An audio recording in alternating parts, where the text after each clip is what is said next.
Good evening, everybody. Welcome to another episode of Latina Diaspora. Now, for those who are not familiar with this channel, what we do here is we talk about issues pertaining to the Latino community, particularly those of us who are born and raised in the United States. So I just want to let everybody know that I'm currently live on YouTube, Twitter, YouTube, Facebook, and Twitter. As always, I want to give a huge shout out to all those who already subscribed to the channel. If you have not done so, what I'm going to ask you to do is the following. I'm going to ask you to please subscribe, like, and set the bell notification to all. So therefore, whenever I do produce content, you will have the opportunity to catch it live. I'll get you on the playback. Okay. And of course, I have another channel, my main channel, which is Uncommon Sense with Jose Negron, where I talk about everyday issues, where we try to find logical solutions. Okay. We're probably going to be on anywhere between 30 to about 60 minutes, depending how things go. Okay. So, in any case, sorry. Basically, the rules apply here as far as my other channel. The link to join the panel has been pinned. Share at any time anyone is inclined to do so. But however, I will insist that if I have never seen you or heard from you, that I will insist that you come up in the backstage to make sure that you don't flash anything appropriate, which would cause the good people of YouTube to take down the stream. Now, with that being said, we'll get to it.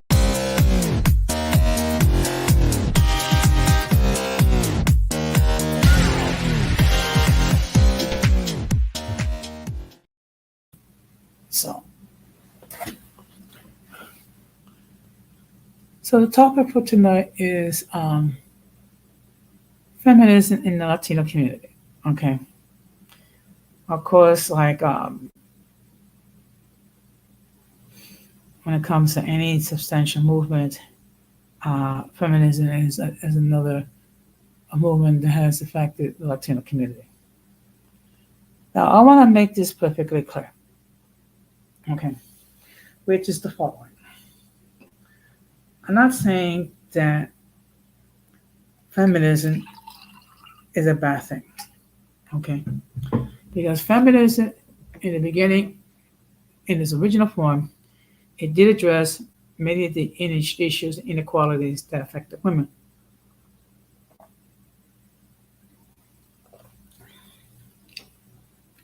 And there was a time that women could not vote, could not hold political office, could not own property, could not discipline their children without the permission of the husband.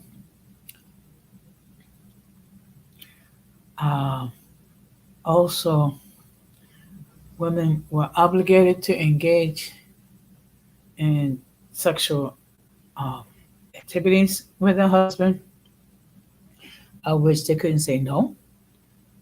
And the word grape didn't apply.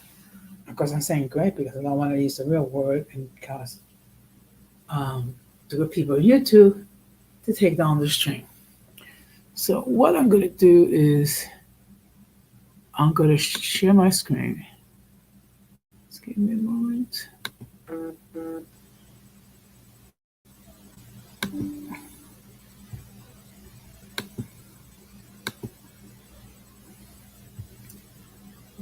Okay, come on. Come on. Just give me a moment. I'm just trying.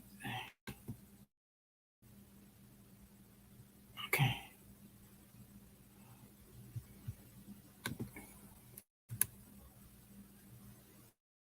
Okay. just bear with me because sometimes there is a delay. Okay.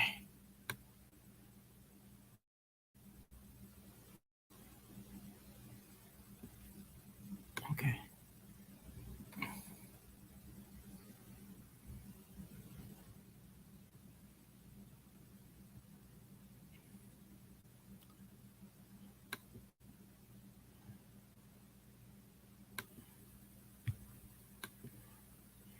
Okay. So let's going to wait and see if I can share my screen so we can share this article that I can. Oh, okay. So that's first of all. Let's just discuss what is feminism in Latin America, which is Latin American feminism is a collection of movements aimed of defining, establishing, and achieving equal excuse me, sorry, equal political, economic, cultural, personal, and social rights for Latin American women. This includes seeking to establish equal opportunities for women in education and employment. People who practice feminism by advocating or supporting the rights and equality of women are feminists. Okay. Latin American feminism exists in the context of centuries of colonization, transportation, and subjugation of slaves from Africa and the mistreatment of Native people. The origins of modern Latin American feminism can be traced back to the 1960s and 1970s social movements, where it encompasses the women's liberation movement, but prior feminists thus have expanded before there were written records. The various rights in America and the Caribbean, the definition of feminism varies across different groups where there have been cultural, political, and social involvement. Okay, so let's just give you. Now we're going to discuss the theory.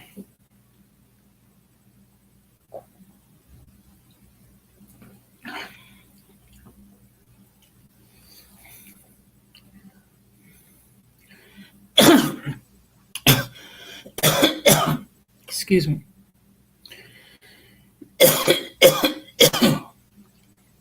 Sorry about that.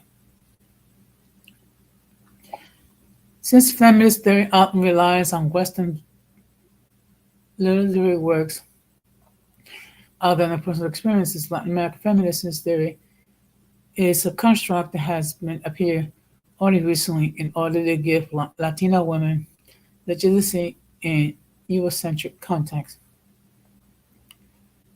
Latin American feminist theories are known not only to, to get their sources from Western countries, uh, also from Latin American history, personal accounts, and research up in the social sciences.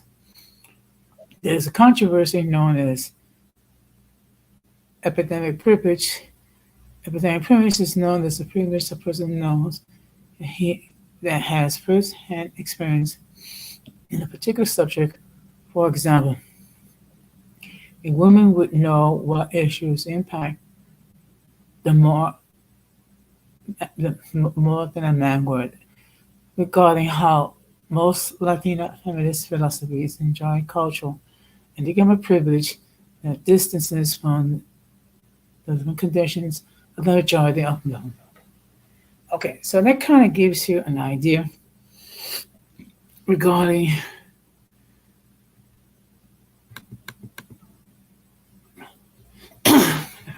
feminism in the Latino community.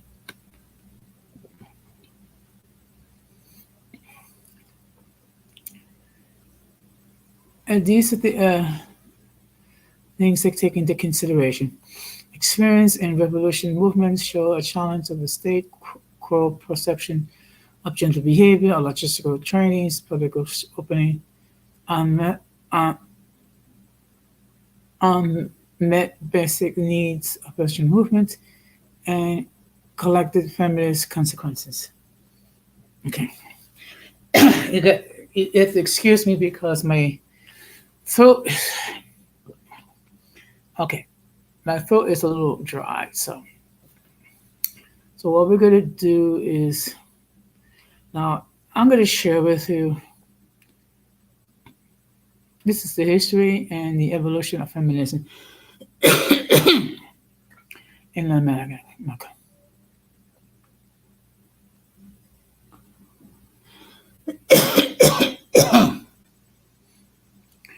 Born in Quito, now Ecuador, in 1797, Manuel Solans was a precursor to feminism and women emancipation. History was both vilify and glorify Manuela Solans for her affair with Simon Bolivar and for the accusation that she was only manipulating gender norms in advance for a person's political interests.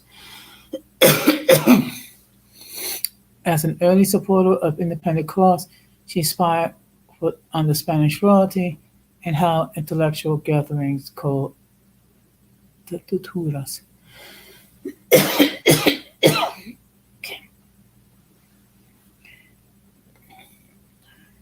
I'm not going to get into the whole history, but this gives you an idea. So what I'm going to do is I'm going to stop sharing my screen.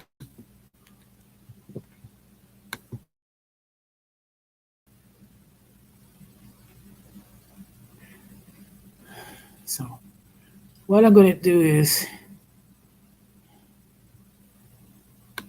I'm going to share. Oops, excuse me. Just bear with me because I'm sorry about that. Sometimes there is a delay. Okay. Okay, I apologize.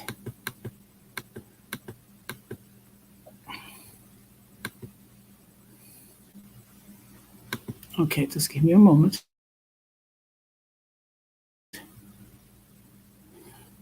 So now what I'm going to do is, okay, I apologize. Oops, excuse me.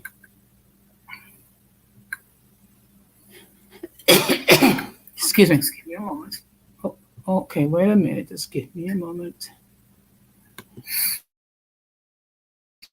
So now what I'm going to do is, okay. Okay, I apologize. Oops, excuse me. Give me a moment. Oh, okay, wait a minute. Just give me a moment. Okay, oops. So now what I'm going to do is, okay. Okay. I apologize. I just have to close another window because I was getting an echo. Okay. So now I'm going to share another article. Just give me a moment.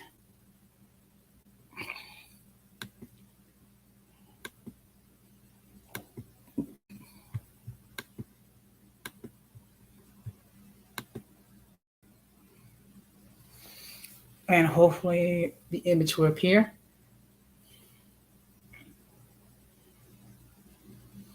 Okay.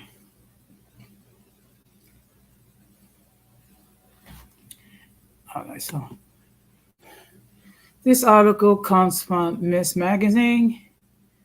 And as you can see by the title, Latin American feminists are fighting for intersexual gender justice.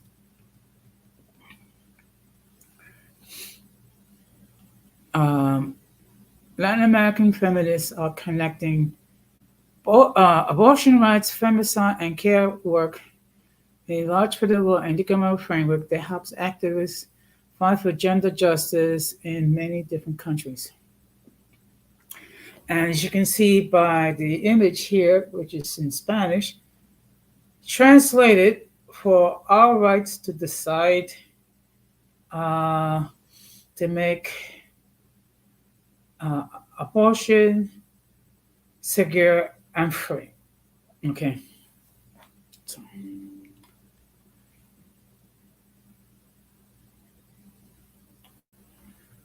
Oh boy. I'm sorry. I'm just getting. Okay. Oops. Come on. Just give me a moment.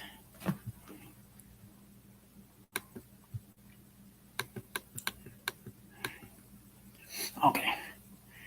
In recent years, women in the U.S., Argentina, and Northern Ireland stood cloaked in long crimson hooded capes to protest laws prohibiting abortion. The Red Road references Margaret Atwood's The Handmaid's Tale, which itself was at least part of the inspire how Argentina's dictatorship dealt with hundreds of pregnant women between 1976 and 1983. The country's military junta, with the support of the United States and France, tortured and disappeared an estimated 30,000 people. The state seized a number of pregnant women in the process, and 500 babies were born in Argentine torture centers.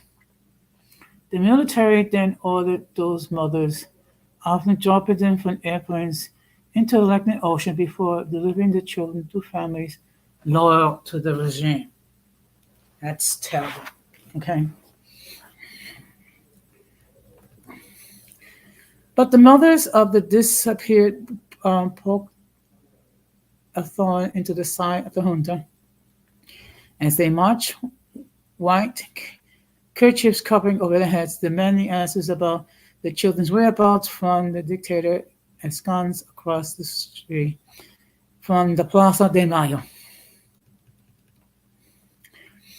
In December 2020, Argentine feminists filled the square in front of the Congress building, cheering as the Senate voted to decriminalize abortion. The green kerchiefs that adorned everyone and nodded for their predecessors, the mother of the Plaza de Mayo. The green wave victory on abortion rights, however, fits into a larger vision. Okay. In 2015, Argentine public squares overflowed with response to a call for ni una menos, not one fewer, to end the femicide, to the not murder of women and girls because of their gender. Argentines feminists connected the dots between the issues of abortion and femicide. Suborganization requires violence. That is, you can't keep the entire group and entire population subordinated if you don't exercise violence on the group. It's a basic form of domination, said Marian Alvarez. This violence translates into many methods and in many forms, but basically what you have to understand that the violence of a system that needs you reproducing a mother, docile, subordinated to another gender, heterosexualized, exploited in every way. Now, let me just stop here for a moment. Let me just give you my take. First of all, I'm a male, okay? I do believe in traditional male and female roles. However, I do not agree where women are reduced to be nothing more but docile slaves of their spouses. They have a right to their own individuality. They have a right to who they are. Now, when it comes to, of course, when it comes to reproductive rights, I disagree 100% because I am pro-life. However, I can see why this is very important to feminists because it dictates that women should have autonomy over their own bodies, and they should be able to make decisions whether they wish to bear children or not. So, and I will continue.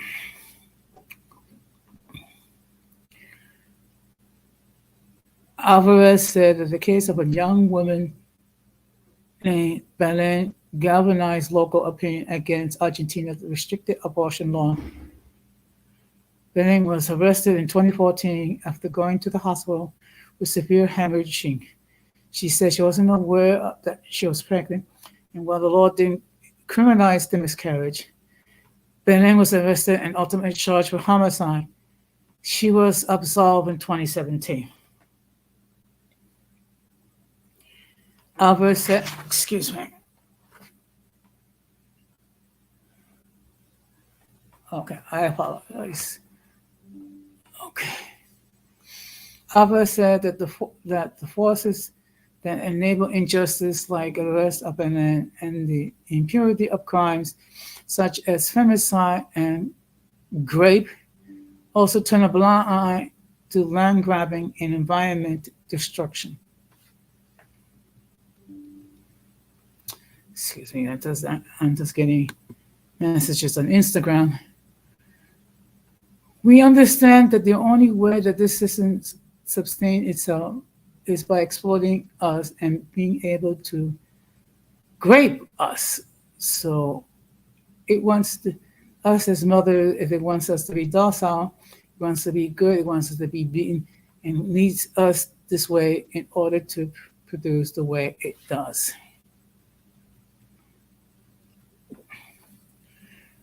Locating issues of female bodily autonomy into a much larger political and economic framework is part of what distinguishes the feminist movement that has been swept Latin America, leading to the decriminalization of 3 of the region's largest countries in just 18 months.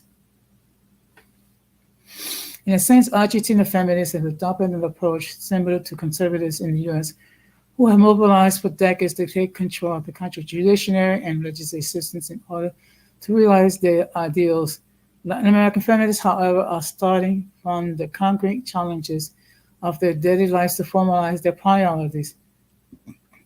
For them, the right is to be able to terminate a pregnancy has been essential to the core of right to live. And underpinning both demand is the reality of women lived experiences, shouldering all the family's care work with no pay or recognition. A 2020 government report in Argentina unpaid care economy found that women perform 75% of the nation's care work, and that it accounts for nearly 60% of the gross domestic product. Okay. So, Cynthia Reyes said Argentina new law restores sovereignty over our bodies and over our sexual desire. Reyes coordinates educational projects on sexual and reproductive rights at the University of Buenos Aires Law School. This perspective of bodily sovereignty reflects the feminist vision that people with female or feminized bodies have the right to live and do so in a condition that respects their autonomy. Hence the slogan, sex education to decide, contraception not to abort, legal abortion not to die. This embrace has meant grappling the question about womanhood. Last year, trans women sat next to cis women on the linoleum floor during the regular Friday evening assemblies where the movement organized its massive International Women's Day, the Uno Menos March, hashing out differences and opinions and priorities. Part of this process meant interrogating what defines maternity.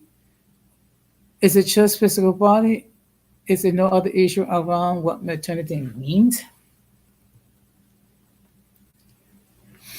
Although there have been some dissenting voices, the bulk of Argentine feminists have opted to view maternity and femaleness as political identities more than biological ones.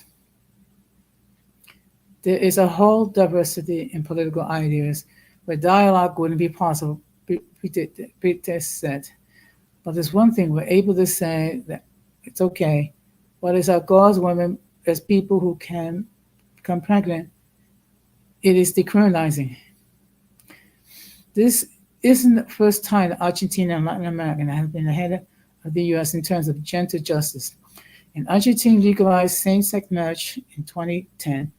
Last year, it passed a law recognizing non-binary identities on formal identification cards and to ensure transgender people have access to formal employment. So basically, these are some of the things that the LGBTQ plus community, or simply the community, as I like to refer to them because there's so many letters to covers. These are some of the things that they have endeavored to achieve for their community. Okay.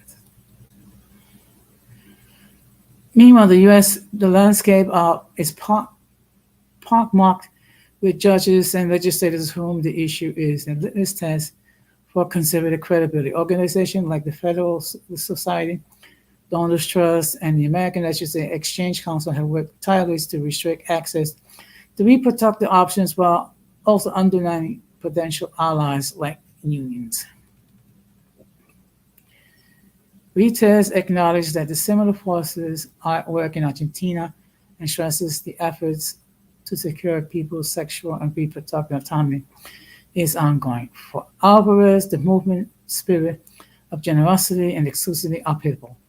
She noted that 42% at 42 abortion isn't a great concern for her any longer. Nevertheless, what motivates her is ensuring that something like Milen's case doesn't happen to my daughter or my granddaughter and my neighbor. And we have another image. How feminism won a battle regarding reproductive rights in Colombia. And here's another image regarding, excuse me, regarding representation and social activism. So I'm going to park it here.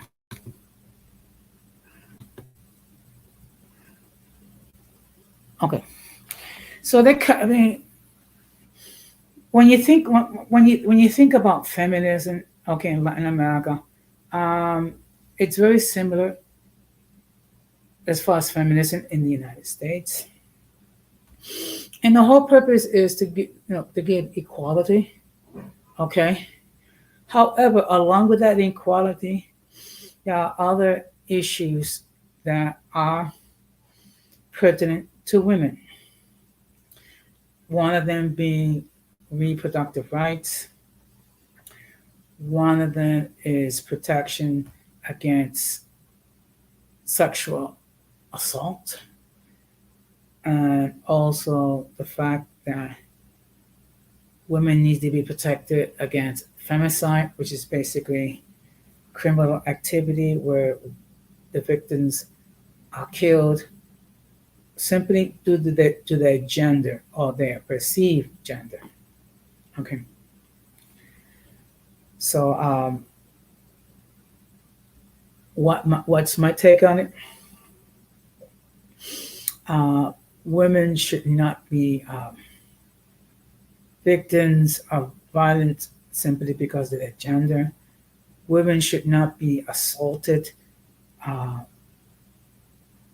Of course, many women do believe that they have the right for, as far as reproductive functions and things of that nature.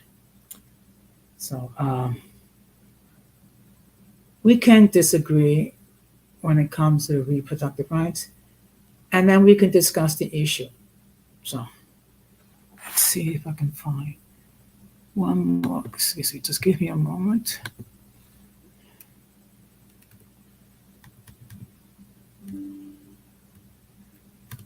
Okay.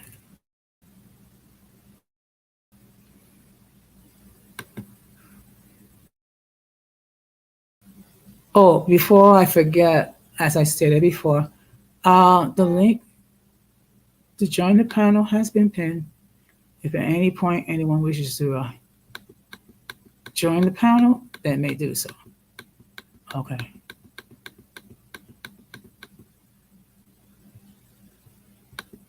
Now, what I'm going to do is share one more article, and then we're going to call it a night. Okay.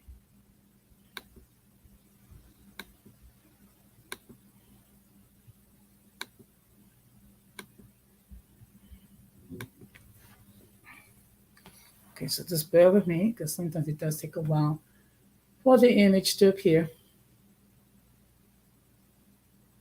Okay.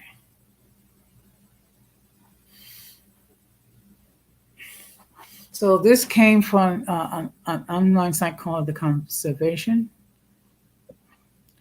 And this is the article is called How Latin American Feminists Shifted the Global Understanding of Gender-Based Violence. Okay.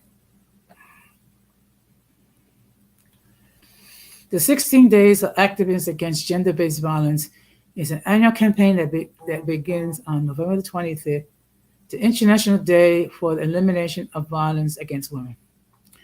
This day was chosen to commemorate the memorable sisters, Patria Minerva and Maria Teresa, who were assassinated on November 5th, 1960, for their political activism in the Dominican Republic against the decade-long dictatorship of Rafael Trujillo. Feminist movements in Latin America have a long history and have led to important shifts in understanding gender-based violence at the national, regional, and international levels. In the 1970s, women groups were concerned with the role of the state as a perpetrator of violence against women in countries of political repression. Women in Argentina, Mothers of the Plaza de Mayo, Mexico, Comité Eureka, and El Salvador, Comadres, to name some examples, use public spaces to voice their suffering and demand justice in the face of state-sponsored violence. In 1975, the first UN World Conference on Women held in Mexico City, in addition to the establishment of the UN Decade of the Woman, 1976 to 1985, made regional and national feminist organizations visible. During the 1980s, Latin American and Caribbean feminist activists and groups organized regular meetings or encuentros to exchange experiences, perspectives, and mobilization strategies. During the first encuentro in Bogota, Colombia, November 25th was declared as Day to End Violence Against Women. By the end of the 1990s, most Latin American states had passed legislation addressing domestic violence. However, their implementation has been limited. Following economic changes due to neoliberal policies, mobilization for economic justice became part of organizing for gender equality. For example, Mexican women have been organizing for decades against deadly violence tied to the precarious working conditions of women in the United States and Mexican border.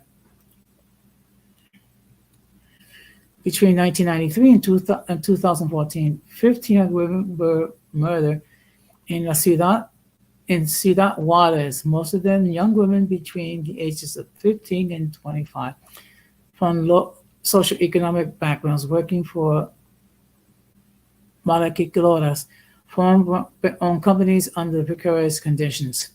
In 2009, several civil society groups organized a march, Éxodo por la Vida de las Mujeres, Exodus for Women's Lives, from Mexico City to Ciudad Juarez.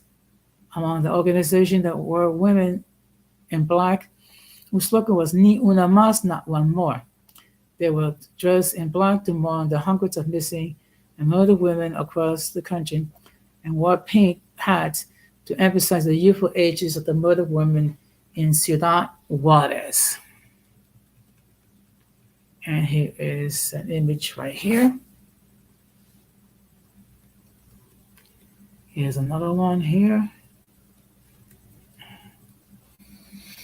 At the time when the march was taking place, the Inter-American Court of Human Rights publicized its ruling on the case based on the murders of the three women in Ciudad Juarez, Claudia Yvette Gonzalez, Esmeralda Herrera Monel, and Laura Bernice Ramos Morales.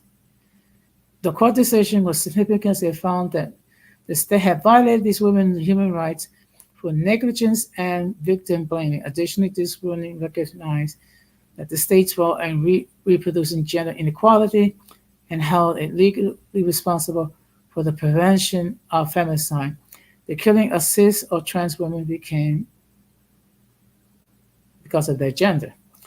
In 2015, 17 American countries had passed legislation recognizing femicide, including political and judicial structures to enable it.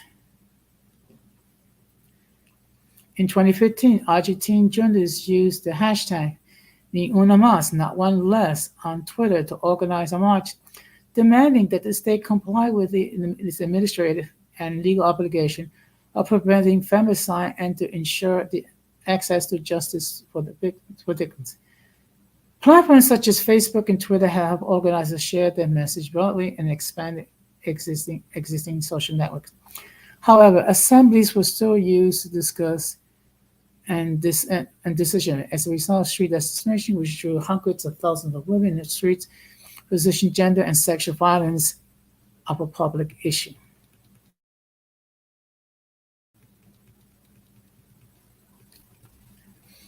On November 25, 2019, hundreds of Chilean women gathered in Santiago to dance a synchronized choreography led by Las Dices denouncing gender violence.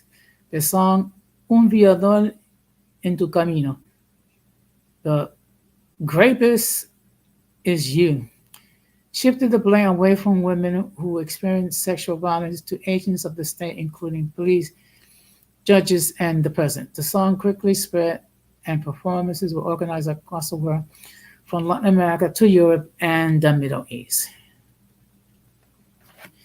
In Toronto, various Latino American groups put on a call that year to begin practicing the choreography and organize a performance outside City Hall. Initially, the call was intended as an act of solidarity with women in Latin America who have been victims of sexual violence perpetrated by the police amidst anti-government protests. At the same time, governments not only in Latin America, but also in Canada are responsible for perpetuating gender inequality through economic policies and police violence. When my friends and I saw the call on social media to join the performance in Toronto City Hall, we felt moved to express our rage against the ongoing violence against women globally. Information is flying at us all directions, and it can be overwhelming. Wouldn't it be easier if you can get trusted? Okay, I'm gonna stop this here. Okay. And shout out to the 4 people viewing this stream as we speak. So that kind of gives you an idea what are the issues that women face, trying to obtain equality protection regarding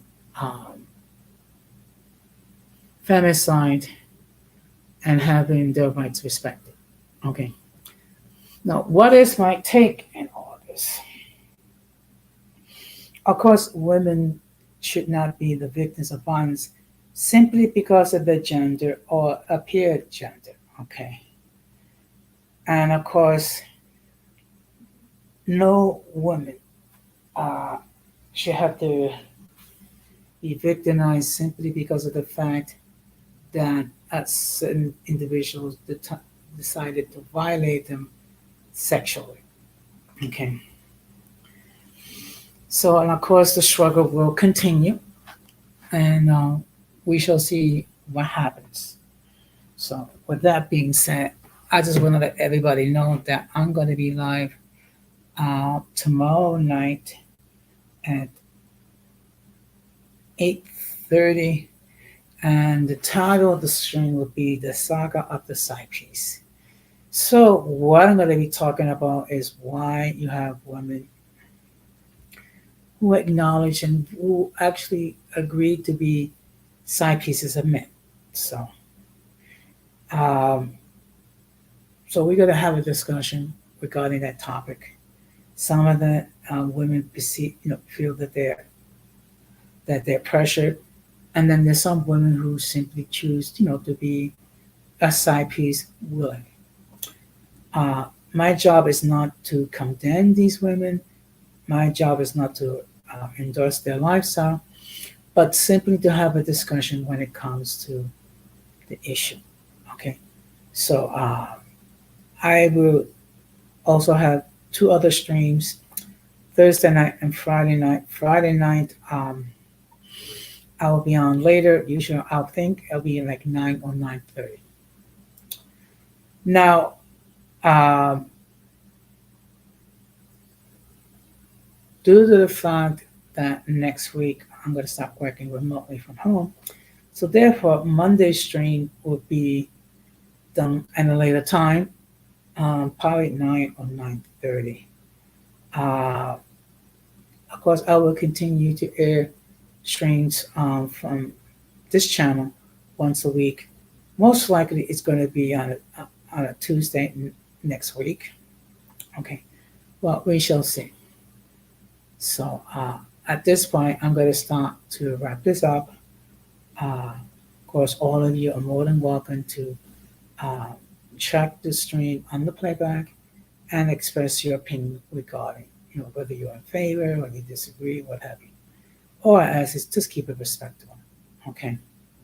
So with that being said, I thank all of you, particularly those that will watch it on the playback, and I will see you next week. So with that being said, take care, have a good night, and peace. Be strong.